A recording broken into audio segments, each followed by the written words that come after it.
ಇನ್ನು ಕನ್ನಡದ ಸಿನಿಮಾದಂಥ ಬ್ಲಾಕ್ ಬಸ್ಟರ್ ಸಿನಿಮಾ ಆಗಿದ್ದಂಥ ಪುನೀತ್ ರಾಜ್ಕುಮಾರ್ ಅಪ್ಪು ಸಿನಿಮಾದಲ್ಲಿ ಅಭಿನಯ ಮಾಡಿದಂಥ ಅತಿದೊಡ್ಡ ಕಲಾವಿದ ನಟ ಇದೀಗ ನಿಧನರಾಗಿದ್ದಾರೆ ನಮ್ಮ ಮಾಹಿತಿಗೆ ಸದ್ಯಕ್ಕೆ ಬರ್ತಾರಂಥದ್ದು. ನಿಜಕ್ಕೂ ಸಿನಿಮಾ ರಂಗಕ್ಕೆ ಇದೊಂದು ರೀತಿ ಆಘಾತಕಾರಿದ ವಿಚಾರ ಅಂತಲೂ ಕೂಡ ಹೇಳ್ಬೋದು. ಯಾಕೆಂದರೆ ಸಿನಿಮಾ ರಂಗದಲ್ಲಿ ಒಂದಲ್ಲ ಒಂದು ರೀತಿ ಸಾವು ನೋವು ಕೂಡ ಸಂಭವಿಸ್ತಾರಂಥದ್ದು.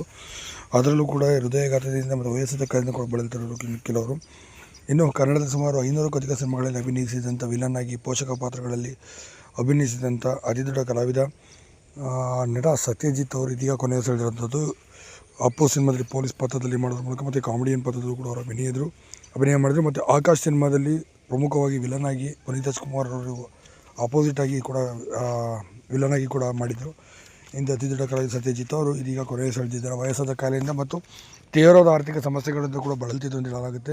ಬೆಂಗಳೂರಿನ ಖ್ಯಾತ ಸರ್ಕಾರಿ ಆಸ್ಪತ್ರೆ ಆದಂತಹ ವಿಕ್ಟೋರಿಯಾ ಆಸ್ಪತ್ರೆಯಲ್ಲಿ ಕೊನೆಯುಸಿರೆಳೆದಿದ್ದಾರೆ. ಇಂದು ಮುಂಜಾನೆ 4:30 ಸುಮಾರಿನಲ್ಲಿ ಹೇಳಲಾಗುತ್ತೆ.